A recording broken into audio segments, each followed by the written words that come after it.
मैं हूँ आपकी स्टोरी टेलर रूह और आप सुन रहे हैं मेरे साथ सांझ और सांची की कहानी रूह की जुबानी। अब आपने इनके पिछले पार्ट में तो सुना ही था कि कबीर और मीरा और सांझ के जितने दोस्त थे वो वहाँ से चले जाते हैं। अब हम आगे सुनते हैं। अब जो सांझ है वो नैना से कहती है, भाभी मम्मी कहाँ है, सुबह से मंदिर गई हैं, आई नहीं। तो नैना कहती है, अरे वो मम्मी जी कुछ पुरानी दोस्त है ना, वो लोग कहीं घूमने जा रहे थे तो मम्मी जी भी उनके साथ चली गई। तो सांझ कहती है, अच्छा। तभी राघव और पापा अंदर आते हैं। तभी राघव ने बैग रखा और कहा, क्या सांझ मेरे बिना बर्थडे सेलिब्रेट कर लिया? तो सांझ कहती है, भाई आपको काम से फुर्सत मिले तो ना। राघव कहता है, आर्यू कहाँ है? तो नैना कहती है, सो रहा है, मस्ती की है ना दिन भर तो थका हुआ है। जिसके बाद वो कहती है, ठीक है। ये लोग ऐसे ही मस्ती कर रहे थे। अब उनके पापा थक गए थे तो वो रूम में चले जाते हैं। जिसके बाद राघव कहता है, नैना कल मुझे जल्दी उठाना, आज लेट हो गया था। तभी नैना कहती है, मैं आपको जल्दी उठाती हूँ, आपको ही तैयार होने में 2 घंटे लगते हैं। तभी सांझ हंसने लगती है और कहती है, भाई आप 2 घंटे तक रेडी होते हो? राघव कहता है, तुम कहाँ इसकी बातों में आ रही हो? तभी नैना उसे घूरती है। राघव कहता है, मेरा मतलब था कि कहाँ इसकी बातों में आ रही हो, ये बोलती है तो सच ही होता है। तभी सांझ हंसती है और कहती है, मुझे लगता है भाभी के सामने तो किसी की नहीं चलती। तभी नैना कहती है, कम से कम घर में तो नहीं। अब सांझ कहती है, भाभी ये तो गलत है, भाई इतनी बड़ी कंपनी चलाते हैं। तभी नैना कहती है, चलाते होंगे लेकिन बाहर, ये घर है, यहाँ उन्हें मेरी सुननी ही पड़ेगी। राघव कहता है, हाँ हाँ हाँ देवी, आपकी ही तो सुनता हूँ। जिसके बाद सब हंसते हैं। तभी नैना कहती है, अब जाओगे फ्रेश होने?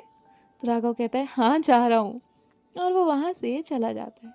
लेकिन जाते जाते कहता है, ज़रा आना। तो सांझ कहती है, जाओ भाभी, भाई बुला रहे हैं। तो नैना कहती है, हाँ हाँ सुना मैंने। और वो वहाँ से चली जाती है। अब हॉल में सिर्फ सांझ और साची ही थे। टीवी चल रहा था लेकिन दोनों का ही ध्यान उस पर नहीं था। दोनों बस एक दूसरे को देख रहे थे।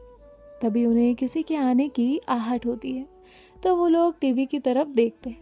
तभी उनके पास आकर कोई खड़ा हो जाता है। सांझ देखती है तो तुरंत उसकी स्माइल गायब हो जाती है। वहाँ आर्यन खड़ा था। उसने सांची की तरफ देखा और कहा, सांची। सांची ने कहा, तभी वो कहता है, रूम में आओ। इतना कहकर वो वहाँ से चला जाता है। सांझ का चेहरा एकदम बदल गया था। सांची ने ये तुरंत नोटिस किया। वो धीरे से उसके पास आकर बैठी और उसने बहुत प्यार से सांझ को देखा और उसके बाद उसके गालों को छुआ और कहा, सांझ। सांझ ने उसकी तरफ देखा। उसकी आंखों में गुस्सा साफ दिखाई दे रहा था। तभी सांची कहती है, ये सब हमारे हिस्से आएगा, हमें पहले से पता था ना। सांझ ने तुरंत कहा, लेकिन इसका मतलब ये नहीं ना कि मुझे गुस्सा नहीं आएगा। अगर मेरा भाई नहीं होता ना तो मैं इसे अच्छे से समझाती। इसकी हिम्मत कैसे होती है आपको ऐसे बार बार बुलाने की? जब रिश्ता नहीं रखना तो मत रखो, जब साथ नहीं रहना तो मत रहो, फिर बार बार ऐसा क्यों? सांची कहती है, वक्त के साथ सब ठीक हो जाएगा ना। तभी सांझ कहती है, वो आप बार बार कहती हैं। तभी सांची कहती है, क्योंकि मुझे यकीन है और ये यकीन करना आपने मुझे सिखाया है। मुझे जाना होगा, देखना होगा क्या बात है। सांझ कहती है, मैं यही हूँ। सांची कहती है, मुझे पता है, आप फिक्र मत करिए, मैं बस आई। और ऐसे वो अपने रूम की तरफ चली जाती है। आर्यन टेबल के पास खड़ा था। जैसे ही सांची अंदर आई वो तुरंत कहता है, कितनी देर, मैंने कब से बुलाया था? सांची ने बस उसकी तरफ देखा। तभी आर्यन ने एक फाइल निकाली और उसमें से कुछ पेपर निकाले और कहा, ये डाइवोर्स पेपर्स हैं। सांची ने उन पेपर्स को देखा और आर्यन कहता है, इन पे साइन कर देना। और एक बात, नीचे घर में सबको यही बताओगी कि तुम खुद मुझसे अलग होना चाहती हो, तुम खुद डिवोर्स लेना चाहती हो। किसी को अगर पता चला कि ये पेपर्स मैं लेकर आया हूँ तो याद रखना। आर्यन ने वो पेपर्स टेबल पे रख दिए और बेड पे जाकर बैठ गया। सांची को तो समझ ही नहीं आ रहा था कि वो अभी क्या कहे।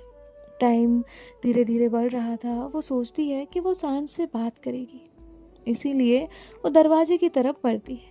तभी आर्यन की आवाज़ आती है, कहाँ जा रही हो? साची कहती है नीचे। आर्यन कहता है नहीं, तुम नीचे नहीं जाओगी। तुम्हारा चेहरा देखकर किसी को भी लगेगा कि कुछ हुआ है, तो सब सवाल करेंगे और मुझे ये सब नहीं चाहिए। तुम यहीं रहो, मैं नीचे बता दूंगा तुम्हारी तबीयत खराब है। साची ने कुछ नहीं कहा, शायद उसके पास कुछ कहने के लिए था ही नहीं। उसके मन में सिर्फ सांझ थी। उसे पता था कि अगर वो नीचे नहीं गई तो सांझ परेशान होती रहेगी, और ऐसा ही था। सांझ हॉल में बैठी हुई कभी सीढ़ियों को देख रही थी तो कभी टाइम को। उसकी बेचैनी बढ़ती जा रही थी। तभी नैना की आवाज़ आती है, सब लोग डिनर के लिए आओ। अब सब लोग वहीं थे तो डिनर टेबल पे आ जाते हैं। सांझ को भी जाना ही पड़ता है, लेकिन उसका ध्यान अभी भी सीढ़ियों की तरफ ही था। तभी उसने देखा कि आर्यन नीचे आ रहा है, लेकिन सांची नहीं है। नैना ने आर्यन से कहा, सांची कहाँ है? तो आर्यन ने कहा, भाभी वो उसकी थोड़ी तबीयत खराब है, वो नहीं आएगी, उसका डिनर ऊपर ही दे दीजिए। सांझ तुरंत बोली, क्या क्या हुआ उन्हें? अभी तो बिल्कुल ठीक थी। तभी आर्यन उसकी तरफ देख के कहता है, सांझ आराम से, इतना कुछ नहीं हुआ है उसे। सांझ का ये बिहेवियर अजीब लगता है। तभी वो कहता है, इंसान है, कभी कभी तबीयत खराब हो सकती है। लेकिन सांझ का दिल नहीं मान रहा था, उसे कुछ अजीब लग रहा था। वो वहां से उठी और कहा, मैं देख के आती हूँ। आर्यन ने तुरंत कहा, नहीं। आर्यन ने तुरंत अपनी बात संभालते हुए कहा, मेरा मतलब है कि वो अभी सो रही है, अभी ही उसने दवाई ली है, तो तुम उससे जाओगी तो डिस्टर्ब हो जाएगा। तभी नैना ने धीरे से उसका हाथ दबाया और आंखों से इशारा किया शांत। सांझ ने मुश्किल से खुद को रोका। नैना ने आर्यन से कहा, ठीक है, मैं खाना लेकर आती हूँ। तभी आर्यन कहता है, नहीं भाभी, आप रहने दीजिए, मैं ले जाऊंगा, आप क्यों परेशान होंगी। नैना भी उसे देख रही थी। इतना तो वो भी जानती थी कि कुछ तो है, लेकिन वो अभी कुछ नहीं कह सकती थी। इसलिए वो कहती है, ठीक है, रुको, और वो खाना सर्व करके आर्यन को दे देती है। आर्यन तुरंत वो लेकर ऊपर की तरफ चला जाता है। सांझ की नज़र उस पे ही थी। उसके दिल में बार बार सांची का ख्याल आ रहा था कि कुछ तो गलत है। हर बार उसे एक अलग सी बेचैनी हो रही थी। नैना उसके पास आती है और कहती है, सांझ खाना खा लो। सांझ उसे कहती है, नहीं भाभी। यहाँ रूम में सांची बैठ के एक कोने में बैठी हुई थी। डाइवोर्स पेपर्स अब भी टेबल पे ही रखे थे। आर्यन रूम में आता है और उसके सामने खाना रख देता है। वो कुछ नहीं कहता और अपना काम करने के लिए बैठ जाता है।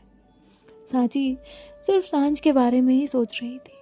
यहाँ सब लोग खाना खा चुके थे और नैना प्लेट समेट रही थी। सांझ यहाँ से वहाँ घूम रही थी।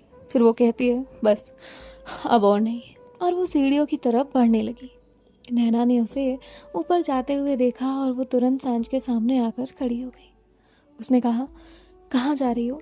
सांझ कहती है, सांची के पास, तबीयत खराब है उसकी, तो देखने जा रही हूँ। उसकी आवाज़ में बेचैनी साफ दिख रही थी। वो कहती है, सुबह से मैं उसके साथ ही थी, एकदम ठीक थी, फिर अचानक क्या हुआ? नैना को भी दिख रहा था कि कुछ तो अजीब है। अब जो नैना है वो कहती है, तुम भी जानती हो आर्यन रूम में है, बस कुछ देर रुको, वो थोड़ी देर में वहाँ से चला जाएगा, उसके बाद तुम चली जाना, मैं तुम्हें नहीं रोकूंगी, इवन खुद तुम्हारे साथ आऊँगी, लेकिन फ़िलहाल कुछ वक्त रुको प्लीज़। सांझ भी नैना की बात समझ रही थी, इसीलिए वो वहीं बैठ जाती है, लेकिन उसका दिल दिमाग सिर्फ सांची पे था। तभी जो आर्यन है वो अपने रूम से बाहर आता है और कार की कीज़ लेकर कहीं चला जाता है। सांझ अपने रूम के दरवाजे के पास ही खड़ी थी। वो कब से इंतज़ार कर रही थी कि आर्यन घर से जाए। जैसे ही उसने देखा कि आर्यन गया है, वो तुरंत सांची के रूम की तरफ भागी। सांची के रूम का दरवाज़ा खुला हुआ था।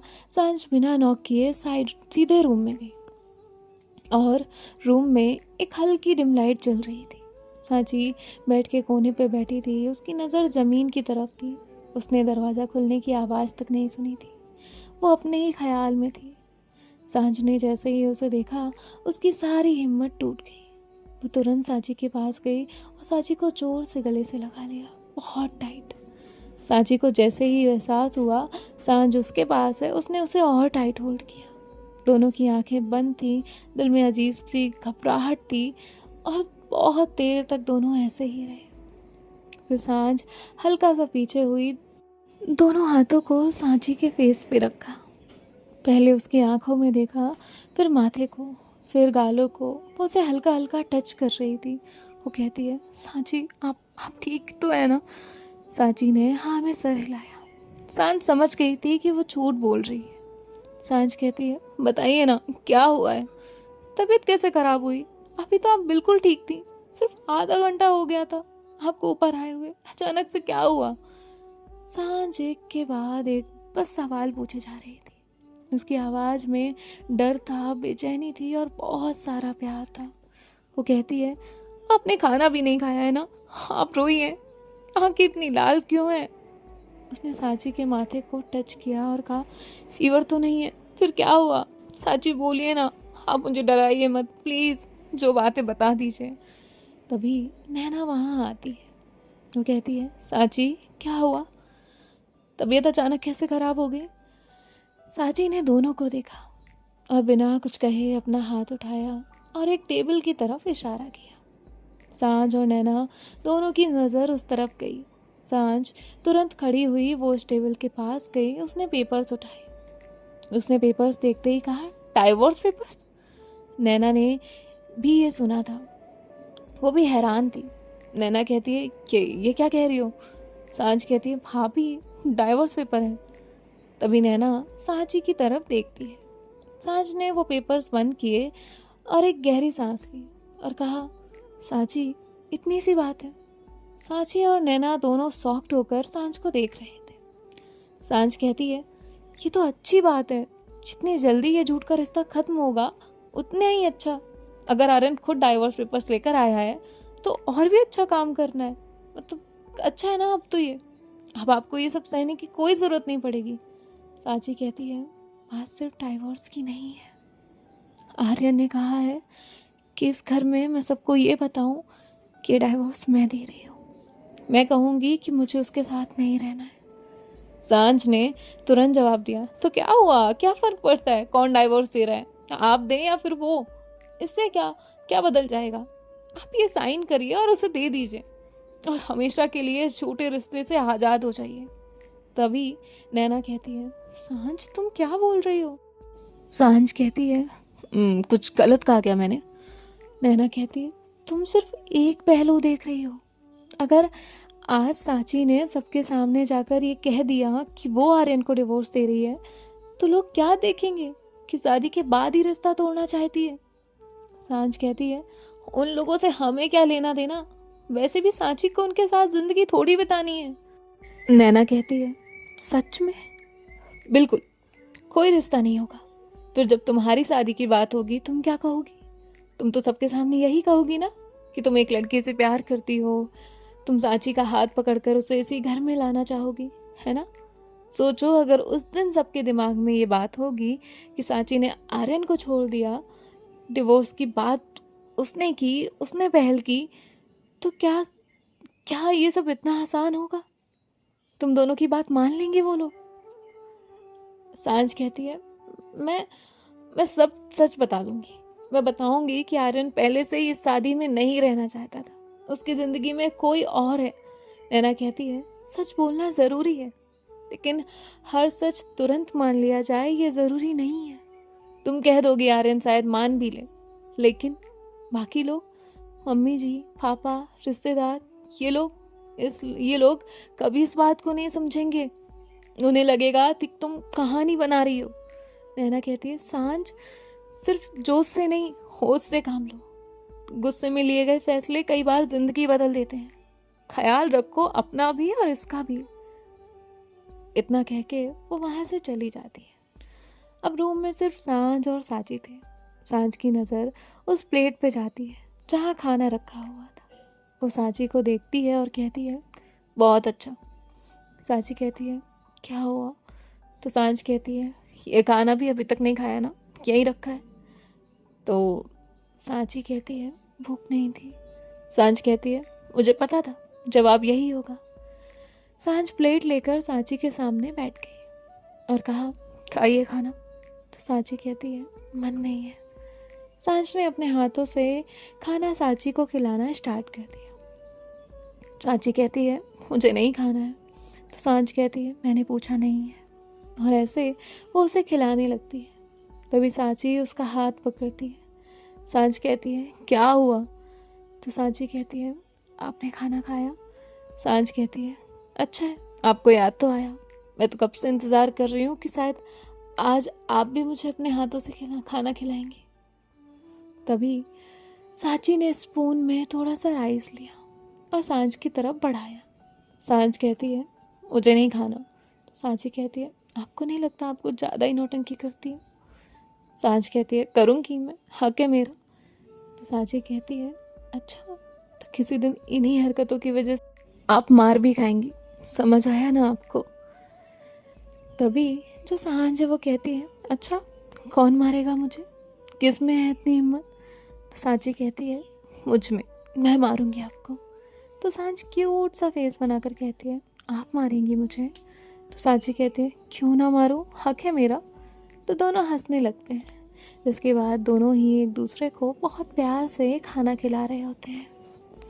खाना खिलाने के बाद जो सांची है वो प्लेट रखने के लिए जाने लगती है। सांझ उसके हाथ से वो प्लेट लेती है, उसे रोकती है और उसे पानी देती है और कहती है मैं रख कर आती हूँ।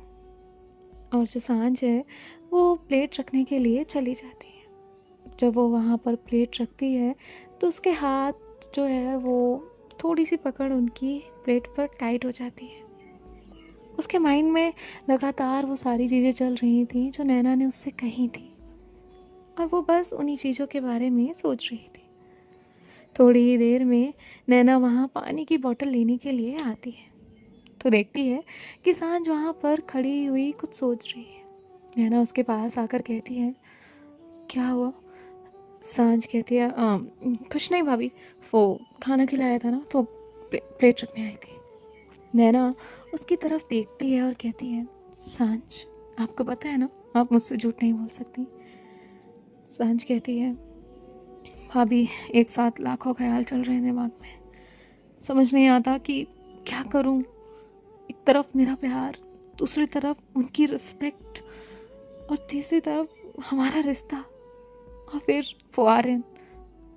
भाभी मुझे नहीं समझ आ रहा कि मैं ये सब एक साथ कैसे मैनेज करूं, कैसे बचाऊं उनकी इज्जत, और कैसे कैसे उस आर्यन से उन्हें आज़ाद कराऊं। नैना उसे देखती है और कहती है टेंशन मत लो, कोई ना कोई रास्ता ज़रूर निकलेगा। अभी तुम सांची के पास जाओ, उसे तुम्हारी और तुम्हारे वक्त की ज़्यादा ज़रूरत है। तो सांझ जो है वो हाँ में अपना सिर हिलाती है और उसके बाद वहाँ से ऊपर की तरफ आती है। जब वो ऊपर आती है तो सांची के रूम में जाती है, देखती है कि सांची अभी भी गुमसुम ही बैठी है। सांझ कहती है वैसे आपको पता है? तो सांची उसे अचानक देखती है और कहती है क्या? सांझ कहती है कुछ लोग ना जब खाना खा लेते हैं ना तो बहुत क्यूट लगते हैं, और कुछ लोग जब बात मानते हैं तो और ज़्यादा क्यूट लगते हैं। तभी सांची उसे देखती है और कहती है और कुछ लोग जब इस तरह की हरकत करते हैं ना तो और ज़्यादा क्यूट लगते हैं। ये दोनों भी हंसते हैं। सांझ सांची के पास आकर बैठ जाती है। जैसे ही सांझ सांची के पास आकर बैठी, सांची ने उसके शोल्डर पर अपना सर रख लिया और उसके हाथ सांझ के हाथ में दे दिए। दोनों ने एक दूसरे का हाथ टाइटली पकड़ा। सांची कुछ सोच रही थी और सांझ का भी यही हाल था। दोनों ही बहुत सारी चीज़ें सोच रहे थे। सांची कहती है अब हम क्या करेंगे, कैसे आगे बढ़ेगा ये सब? तभी सांझ जो है वो सांची की तरफ देखती है और उसकी आंखों में देखते हुए कहती है आप मेरे साथ है ना? तो सांची अपना सर हाँ में हिलाती है। सांझ कहती है आप मेरा हर जगह साथ देंगी। सांची अपना सर फिर से हाँ में हिलाती है। सांझ कहती है फिर क्या डरने की बात है, जब हम साथ हैं, आप मेरा साथ देंगी, मैं आपका साथ दूंगी। और फैमिली थोड़ी देर नाराज़ रह सकती है लेकिन ज़्यादा देर नहीं रहेगी। समझ गई ना आप? और मुझे ना इन आँखों में आंसू बिल्कुल नहीं पसंद। आपको नहीं पता मैंने इस चेहरे पर हर साल, हर दिन, हर पल, हर मिनट, हर सेकंड, हर क्षण सिर्फ मुस्कुराहट दिखनी चाहिए। तो प्लीज़, मैं ये आंसू बर्दाश्त नहीं कर सकती और मेरी ज़िद है कि आपको मैं कभी नहीं रोने दूंगी। सो गाइस, देखते हैं नेक्स्ट पार्ट में क्या होता है। बाय बाय, टेक केयर, ख्याल रखिएगा, राधे राधे।